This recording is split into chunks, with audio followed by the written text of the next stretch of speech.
نحمده ونصلي ونسلم على رسوله الكريم أما بعد فأعوذ بالله من الشيطان الرجيم بسم الله الرحمن الرحيم يا أيها النبي قل لأزواجك إن كنتن تردن الحياة الدنيا وزينتها فتعالين أمتعكن وأسرحكن سراحا جميلا صدق الله العظيم قال النبي صلى الله عليه وآله وسلم كمل من الرجال كثير ولم يكمل من النساء إلا آسيا امرأة فرعون ومريم ابنة عمران وفضل عائشة على النساء كفضل السريد على الطعام وصدق رسوله النبي الكريم الأمين ونحن على ذلك لمن الشاهدين والشاكرين والحمد لله رب العالمين إن الله وملائكته يصلون على النبي يا أيها الذين آمنوا صلوا عليه وسلموا تسليما مولاي صل وسلم دائما أبدا على حبيبك خير الخلق كلهم.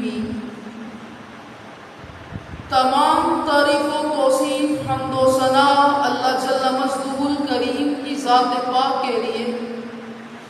جو خالق کائنات بھی ہے اور مالک ششدہات بھی. اللہ رب العزت کی حمد و ثنا کے بعد آقا نامدار حبیب پروردگار نبی اکرم شفیع امم رسول محتشم نبی مکرم شفیع معظم نور مجسم اللہ کے پیارے امت کے سہارے حق کے محبوب دانائے غیوب مالک رقاب امم فخر عرب و عجم محبوب آمنہ جناب حضرت محمد مصطفیٰ صلی اللہ علیہ وآلہ وسلم کے دربار ناز میں ہدیہ درود و سلام پیش کرنے کے بعد دعا ہے کہ اللہ رب العزت مجھے حق بیان کرنے کے بعد ہم سب کو اس پر عمل پیرا ہونے کی توفیق عظیم عطا فرمائے. اللہ رب العزت کی ذات کا صدہ شکر ہے کہ اس نے ہمیں اپنے گناہوں کو معاف کروانے کے لیے رمضان المبارک جیسا مہینہ عطا فرمایا اور آج جمعۃ المبارک رمضان المبارک کا دوسرا جمعۃ المبارک ہے. آج کا اس جمعۃ المبارک کا عنوان دو حیثیتوں سے بڑا ہی اہم ہے کیونکہ آگے 17 رمضان المبارک آ رہا ہے. 17 رمضان المبارک کی تاریخ اپنے اندر دو اہم واقعوں کو سمیٹے ہوئے ہے. پہلا واقعہ غزوہ بدر سے متعلق ہے. اسلام کا پہلا معرکہ، اسلام کی پہلی جنگ عظیم جس میں مسلمانوں کی تعداد بالکل کم ہے اور کفار کی تعداد بہت زیادہ ہے، لیکن جن کے دل میں ایمان موجود ہو، جن کے دل میں محمد الرسول اللہ صلی اللہ علیہ وآلہ وسلم کی محبت موجود ہو، وہ سامنے آنے والی فوجوں کی تعداد پر بھروسہ نہیں کیا کرتے، بلکہ اگر انہیں کسی ذات پر یقین ہوا کرتا ہے تو خدا کی ذات پر یقین ہوا کرتا ہے. تو تاریخ نے دیکھا پھر کہ ادھر مسلمانوں کے پاس 313 افراد موجود ہیں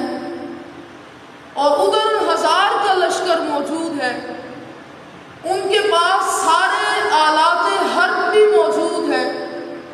جنگی ساز و سامان کفار کے پاس سارا موجود ہے، گھوڑوں اور اونٹوں کی کثرت موجود ہے، تلواروں اور ڈھالوں کی کثرت موجود ہے، لیکن ادھر مسلمانوں کی تعداد بھی کم ہے۔ ان کے پاس گھوڑوں اور اونٹوں کی تعداد بھی کم ہے، ان کے پاس تلواروں ڈھالوں کی تعداد بھی کم ہے۔ جب یہی مسلمان جن کے دل میں محمد الرسول اللہ صلی اللہ علیہ وآلہ وسلم اور خدا کا عشق جواں تھا،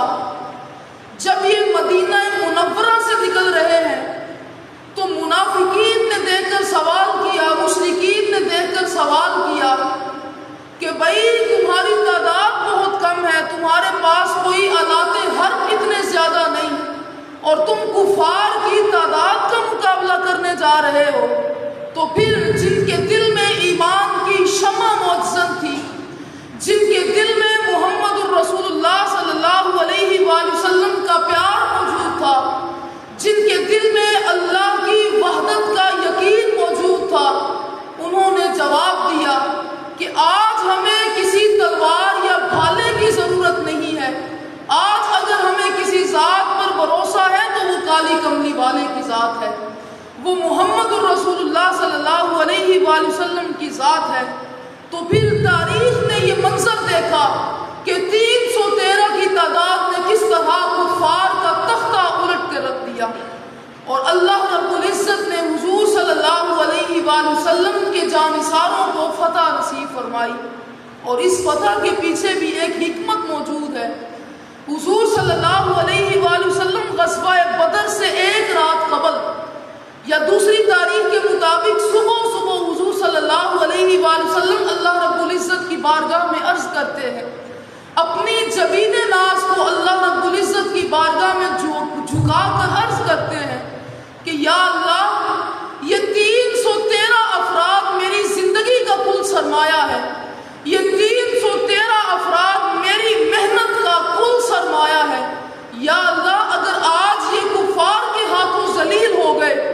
اگر کفار کے ہاتھوں سے یہ شکست خوردہ ہو گئے، تو پھر قیامت تک کے لیے تیرا نام لینے والا کوئی نہیں باقی رہے گا، قیامت تک کے لیے تیری توحید کا پرچم بلند کرنے والا کوئی نہیں رہے گا۔ حضور صلی اللہ علیہ وآلہ وسلم کی اس دعا کو اللہ رب العزت نے قبول فرمایا، اور یہ 313 افراد یہ کفار کے بھاری دستے کے اوپر غالب آ گئے، اور اللہ رب العزت نے انہیں فتح مبین سے نوازا، انہیں عظیم فتح سے نوازا۔ اور یہی 17 رمضان المبارک اپنے اندر جو دوسرا واقعہ سموئے ہوئے ہے، وہ سیدہ طیبہ طاہرہ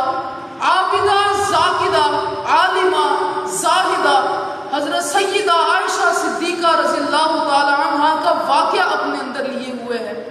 کہ 17 رمضان المبارک حضرت عائشہ صدیقہ رضی اللہ تعالی عنہ کا یوم وصال ہے۔ کون عائشہ صدیقہ رضی اللہ تعالی عنہ؟ یہ وہ عائشہ صدیقہ رضی اللہ تعالی عنہ ہے، اپنے اس محبوب کی بیوی کو کی پاک دامنی کو ثابت کرنے کے لیے اللہ نے 10 آیات کا نزول فرمایا۔ یہ وہ سیدہ عائشہ صدیقہ رضی اللہ تعالی عنہ ہے۔ اللہ رب العزت نے قرآن کریم میں ارشاد فرمایا، یا ایھا النبی قل لازواجک ان کنتن تردن الحیاۃ الدنیا وزینتها فتعالین امتعکن واسرحکن سراحا جمیلا، کہ حضور صلی اللہ علیہ وآلہ وسلم کی بیویوں نے اپنی رقم کے لیے، اپنے نان و نفقہ کی بڑھوتری کے لیے سوال کیا کہ یہ جو خرچہ ہمیں ملتا یہ کم ہے، اس میں اضافہ کیا جائے۔ تو اللہ رب العزت نے قرآن کریم کی صورت میں اپنے محبوب صلی اللہ علیہ وآلہ وسلم پر اس آیت کا نزول کیا کہ یا ایھا النبی قل لازواجک، اے میرے محبوب صلی اللہ علیہ وآلہ وسلم اپنی بیویوں سے پوچھئے، اپنے بیویوں کو فرما دیجئے، ان کنتن تردن الحیاۃ الدنیا وزینتها، کہ اگر تو تم دنیاوی ساز و سامان اور اس کی آرائش کا مجھ سے مطالبہ کرتی ہو، میرے عقد میں آنے کے بعد بھی، میری زوجیت میں آنے کے بعد بھی تم دنیا کی طلبگار ہو تو فتعالی، پھر آؤ، وَأُسَرِّحْكُمْ سَرَاحًا جَمِيلًا، میں تمہیں خوب نواز دوں اور تمہیں بڑے ہی احسن طریقے سے چھوڑ دوں۔ لیکن اگر تم اس چیز کا مطالبہ نہیں کرتی ہو تو پھر اللہ رب العزت حضور صلی اللہ علیہ وآلہ وسلم اور جنت کی اگر طلبگار ہو تو پھر اللہ رب العزت احسان کرنے والیوں کو بڑا ہی احسن اجر دینے والا ہے۔ حضور صلی اللہ علیہ وآلہ وسلم کے قلب اطہر پر جب اس آیت کا نزول ہوا، حضور صلی اللہ علیہ وآلہ وسلم کی عقد میں اس وقت 9 بیویاں موجود تھیں، 5 قریش قبیلے سے موجود تھی اور 4 دوسرے قبائل سے موجود تھی۔ حضور صلی اللہ علیہ وآلہ وسلم سب سے پہلے سیدہ عائشہ صدیقہ رضی اللہ تعالیٰ عنہ کے پاس تشریف لے کر جاتے ہیں اور فرماتے ہیں کہ کیا تم اس چیز کا سوال کرتی ہو مجھ سے، اور گھر جاؤ اور اپنے والد سے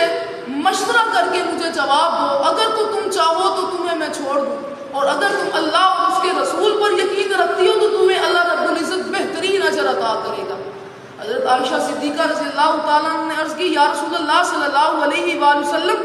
اس معاملے میں مجھے اپنے والد سے مشورہ کرنے کی کوئی ضرورت نہیں، میں اس بات کو چاہتی ہوں کہ مجھے اس دنیا میں کچھ بھی نہ ملے، مجھے صرف اور صرف آپ کا دامن نصیب ہو جائے، مجھے اللہ رب العزت کی محبت نصیب ہو جائے، میرے لیے یہی کافی ہے۔ حضور صلی اللہ علیہ وآلہ وسلم نے اس جواب کو پسند کیا۔ یہ عائشہ صدیقہ رضی اللہ تعالی عنہ ہے۔ حضرت عائشہ صدیقہ رضی اللہ تعالی عنہ، ان کے والد کا نام ابو بکر صدیق رضی اللہ تعالی عنہ ہے۔ وہ ابو بکر صدیق جو اسلام کے پہلے خلیفہ ہیں، جو خلیفہ بلا فصل کا درجہ رکھتے ہیں۔ حضرت ابو بکر صدیق رضی اللہ تعالی عنہ کی یہ بیٹی سیدہ عائشہ صدیقہ رضی اللہ تعالی عنہ ہے، اور ان کی والدہ کا نام ام رومان رضی اللہ تعالی عنہ ہے۔ والد کی طرف سے عائشہ صدیقہ رضی اللہ تعالی عنہ کا سلسلہ نسب 7ویں پشت سے حضور صلی اللہ علیہ وآلہ وسلم سے جا ملتا ہے، اور والدہ ام رومان کی طرف سے حضرت عائشہ کا سلسلہ نسب 11ویں پشت سے حضور صلی اللہ علیہ وآلہ وسلم سے جا ملتا ہے۔ حضور صلی اللہ علیہ وآلہ وسلم حضرت خدیجہ الکبریٰ رضی اللہ تعالی عنہ کا جب وصال ہوا تو حضور صلی اللہ علیہ وآلہ وسلم غم زدہ ہوئے۔ حضرت خدیجہ حضور صلی اللہ علیہ وآلہ وسلم کی بڑی وفاشیار بیوی ہے، بڑی ہی آپ کی پیروکار بیوی ہے۔ جب ان کا وصال ہوا تو حضور صلی اللہ علیہ وآلہ وسلم نے ان کی کمی کو محسوس کیا، تو حضرت عثمان بن مظعون رضی اللہ تعالیٰ عنہ کی زوجہ خولہ بنت حکیم وہ آپ کی بارگاہ میں حاضر ہوئی اور آ کر عرض کی، یا رسول اللہ صلی اللہ علیہ وآلہ وسلم، آپ نکاح فرما لیں۔ حضور نے فرمایا کس سے؟ عرض کی، یا رسول اللہ کچھ کواری خاتون بھی موجود ہیں اور کچھ بیوہ خاتونیں بھی موجود ہیں، آپ جس کو پسند کریں۔ حضور صلی اللہ علیہ وآلہ وسلم نے فرمایا کہ پیغام نکاح بھیجیں، تو حضرت عائشہ صدیقہ رضی اللہ تعالی عنہ کو پیغام نکاح بھیجا گیا۔ تو ابو بکر صدیق رضی اللہ تعالیٰ عنہ نے عرض کی کہ حضور صلی اللہ علیہ وآلہ وسلم مجھے اپنے بھائی سمجھتے ہیں، اور بھائی کی بیوی جو بیٹی ہے وہ بتیجی لگی آپ کی، تو ان کے ساتھ تو نکاح جائز نہیں۔ عرب کا ایک رواج تھا کہ جس طرح سگے بھائی کی بیٹی کے ساتھ نکاح جائز نہیں تھا، اسی طرح منہ بولے بھائی کی بیٹی کے ساتھ نکاح بھی جائز نہیں تھا۔ حضور صلی اللہ علیہ وآلہ وسلم نے فرمایا کہ نہیں، ایسا معاملہ نہیں ہے، تم میرے دینی بھائی ہو اور دینی بھائیوں کی اولاد کے ساتھ نکاح جائز ہے۔ حضور صلی اللہ علیہ وآلہ وسلم نے حضرت عائشہ صدیقہ رضی اللہ تعالی عنہا سے نکاح کیا،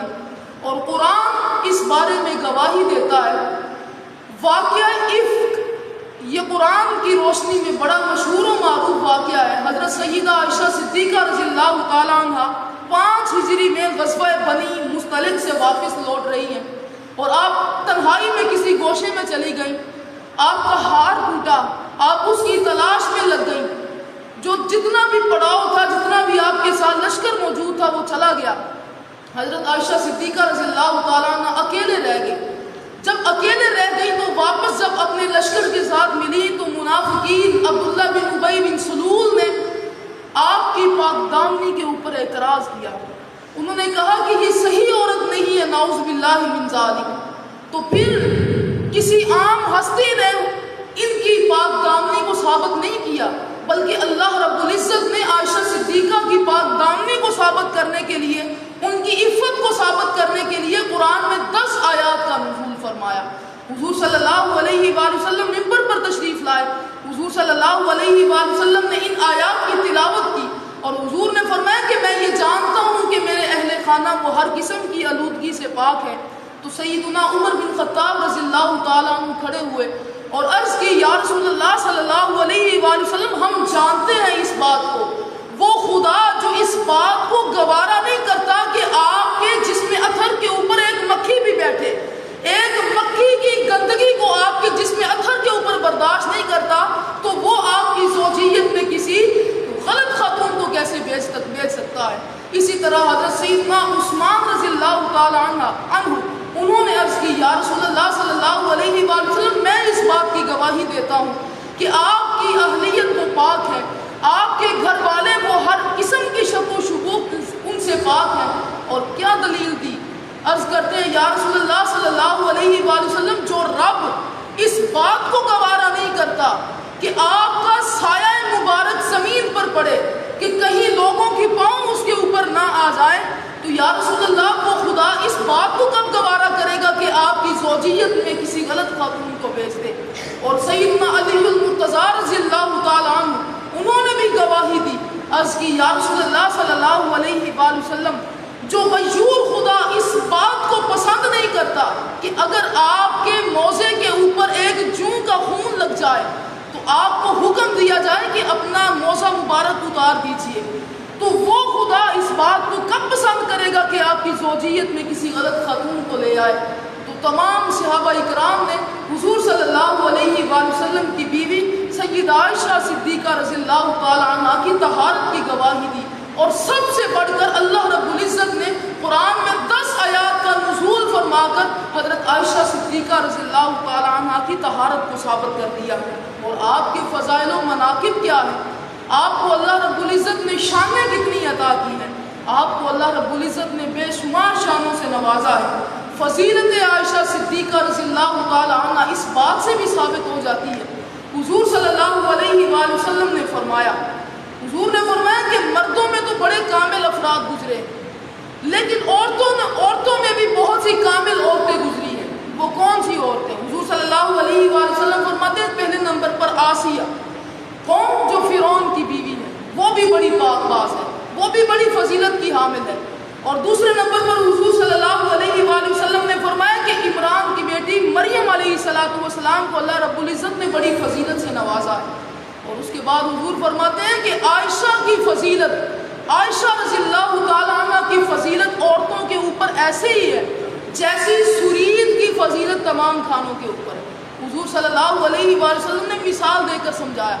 کہ عرب کا ایک معاشرہ ہے، حضور صلی اللہ علیہ وآلہ وسلم کا محبوب کھانا، حضور سرید کو بڑا پسند کرتے ہیں۔ سرید کیا ہے کہ گوشت کے شوربے کے اندر روٹی کو بھگو کر رکھ دیا جائے اور اس کو تناول کیا جائے۔ حضور صلی اللہ علیہ وآلہ وسلم کا پسندیدہ کھانا یہ سرید ہے۔ حضور نے فرمایا کہ عائشہ کی فضیلت ایسے ہی باقی خاتون کے اوپر ہے جس طرح سرید کی تمام کھانوں کے اوپر فضیلت ہے۔ حضور صلی اللہ علیہ وآلہ وسلم نے اس طرح عائشہ صدیقہ رضی اللہ تعالی عنہ کی شان کو بیان کیا۔ اور پھر امام بخاری اس حدیث کو روایت کرتے ہیں، حضور صلی اللہ علیہ وآلہ وسلم سے سوال کیا گیا، یا رسول اللہ صلی اللہ علیہ وآلہ وسلم، من احب الناس الی، آپ کے نزدیک سب سے محبوب ترین ہستی کون ہے؟ حضور نے فرمایا عائشہ، میرے نزدیک محبوب ترین جو ہستی ہے وہ عائشہ صدیقہ رضی اللہ تعالی عنہ۔ اس سے سوال کرنے والے نے کہا کہ یا رسول اللہ صلی اللہ علیہ وآلہ وسلم، مردوں میں سب سے زیادہ افضل کون ہے، آپ کو محبوب کون ہے؟ حضور علیہ السلام نے فرمایا ابوہا، ان کا والد ابو بکر صدیق رضی اللہ تعالی عنہ میرے نزدیک بہت ہی زیادہ اہمیت کے حامل ہے۔ حضور صلی اللہ علیہ وآلہ وسلم نے اس طرح سیدہ عائشہ صدیقہ رضی اللہ تعالی عنہ کی شان کو بیان کیا۔ اور عائشہ صدیقہ رضی اللہ تعالی عنہ کی شان اس بات سے بھی عیاں ہوتی ہے کہ قرآن کی تفسیر میں اللہ رب العزت نے آپ کو خصوصی مہارت عطا کی ہے کہ اللہ رب العزت کا قرآن ہے، حافظوا علی الصلوات والصلاۃ الوسطیٰ، کہ حفاظت کرو اپنی نمازوں کی، خاص طور پر درمیانی نماز کی۔ حضرت عائشہ صدیقہ رضی اللہ تعالی عنہ نے اپنے غلام ابو یونس کو تفسیر لکھنے کا حکم دیا اور فرمایا کہ جب تم قرآن کی اس آیت پر پہنچو حافظوا علی الصلوات والصلاۃ الوسطیٰ تو مجھ سے مشورہ کر لینا۔ جب اس آیت پر پہنچے تو عائشہ صدیقہ رضی اللہ تعالی عنہ سے سوال کیا گیا حافظوا علی الصلوات والصلاۃ الوسطیٰ سے کیا مراد ہے؟ عائشہ صدیقہ رضی اللہ تعالی عنہ فرمانے لگی کہ حافظوا علی الصلوات والصلاۃ الوسطیٰ ای صلاۃ العصر، یعنی کہ نمازوں کی حفاظت کرو، خاص طور پر درمیانی نماز کی۔ اور درمیانی نماز کون ہے؟ حضرت عائشہ فرماتی ہیں کہ درمیانی نماز عصر کی نماز ہے۔ تو حضور صلی اللہ علیہ وآلہ وسلم سے میں نے ایسے ہی سنا ہے کہ حضور صلی اللہ علیہ وآلہ وسلم درمیانی نماز عصر کو شمار کیا کرتے تھے۔ اور حضور صلی اللہ علیہ وآلہ وسلم کی اس خاتون سیدہ عائشہ صدیقہ رضی اللہ تعالی عنہ کا مقام کتنا ہے کہ آپ انفاق فی سبیل اللہ، لوگوں میں خرچ کرنے کی بڑی روادار، اپنا سارا مال لوگوں میں خرچ کرنے کو آپ سب سے زیادہ پسند کیا کرتی تھی۔ حضور صلی اللہ علیہ وآلہ وسلم کی ذات تو ذات ہے، آپ کی بیوی سیدہ عائشہ صدیقہ رضی اللہ تعالی عنہ آپ ایک درہم و دینار بھی اپنے پاس رکھنے کی روادار نہیں ہے۔ صحابی کہتے ہیں کہ ایک مقام پر آپ کے پاس 70,000 دراہم موجود تھے، آپ نے ان 70,000 دراہم کو لوگوں کے درمیان تقسیم کیا اور اپنی قمیض کو جھاڑا اور کہا کہ اللہ رب العزت کا شکر ہے جس نے مجھے خرچ کرنے کی توفیق عطا فرمائی ہے۔ اور عائشہ صدیقہ رضی اللہ تعالی عنہ، ان کا ذوق عبادت کتنا ہے، عبادت کا شوق آپ کے اندر کتنا ہے۔ حضرت عائشہ صدیقہ رضی اللہ تعالی عنہ ساری رات اللہ رب العزت کی عبادت کیا کرتی، ساری رات اللہ رب العزت کے حریم ناز میں اپنی پیشانی کو جھکائے رکھتی اور عرض کرتی کہ یا اللہ جس طرح تو نے مجھے اس طرح توفیق دی ہے، ساری عمر مجھے اپنی بارگاہ میں جھکنے کی توفیق عطا فرمانا۔ حضرت عائشہ صدیقہ رضی اللہ تعالی عنہ ان کا یہ عبادت کا مقام ہے، تو سوچئے کہ حضور صلی اللہ علیہ وآلہ وسلم کا عبادت کا مقام کیا ہوگا۔ صحابی کہتے ہیں کہ حضور صلی اللہ علیہ وآلہ وسلم ساری رات اللہ رب العزت کی عبادت کرتے، حتیٰ کہ حضور صلی اللہ علیہ وآلہ وسلم کے قدمین شریفین پر ورم آ جاتے، آپ کے قدمین شریفین سوج جاتے۔ عرض کی یا رسول اللہ صلی اللہ علیہ وآلہ وسلم آپ اتنی عبادت کیوں کرتے ہیں؟ لِيَغْفِرَ لَكَ اللَّهُ مَا تَقَدَّمَ مِن ذَنبِكَ، یا رسول اللہ آپ کی وجہ سے اللہ نے اگلے اور پچھلوں کے گناہ معاف کر دیے، یا رسول اللہ آپ کو اتنی عبادت کی کیا ضرورت ہے؟ حضور نے فرمایا کیا میں اپنے رب کا شکر گزار بندہ بھی نہ بنوں؟ کیا اللہ نے مجھے اتنی نعمتوں سے نوازا ہے، کیا میں اس کا شکر ادا نہ کروں؟ آج ہمیں اپنے گریبانوں میں جھانک کر دیکھنا ہوگا کہ آج ہم کس قدر اپنے دیگر معاملات میں مصروف ہیں، اللہ رب العزت کی عبادت میں ہمارا جی نہیں لگتا۔ اور سب سے بڑی بات، ایک قول ہے عربی کا مقولہ ہے، وہ شاعر کہتا ہے کہ المؤمن فی المسجد کالسمک فی الماء، کہ جو مومن ہوتا ہے وہ مسجد میں ایسے چین پاتا ہے جیسے مچھلی پانی میں چین پاتی ہے، اور المنافق فی المسجد کالطیر فی القفص، اور جو منافق شخص طبیعت ہوتا ہے وہ مسجد میں ایسے ہی بے چین ہوتا ہے جیسے پرندہ اپنے پنجرے میں بے چین ہو جایا کرتا ہے۔ آج ہم اپنے گریبانوں میں جھانک کر دیکھیں کہ اس قول کے مطابق، اس روایت کے مطابق کہیں ہمارا شمار منافقوں میں تو نہیں کہ ہم 2 رکعتوں کو ادا کرتے ہوئے ایسے بھاگ جاتے ہیں جیسے کسی نے پیچھے توپ رکھی ہوتی ہے۔ حضور صلی اللہ علیہ وآلہ وسلم کا یہ اسلوب نہیں ہے، حضور کی شریعت کا یہ مزاج نہیں ہے۔ صحابہ اکرام رضی اللہ تعالیٰ عنہ عصر کی نماز پڑھ کے مغرب کا انتظار کرتے، مغرب کی نماز پڑھ کے آپ عشاء کے انتظار میں بیٹھ جایا کرتے، اور آپ کی جتنی بھی ازواج مطہرات ہیں، آپ کی جتنی بیویاں، وہ بھی اسی قدر اللہ رب العزت کی عبادت کیا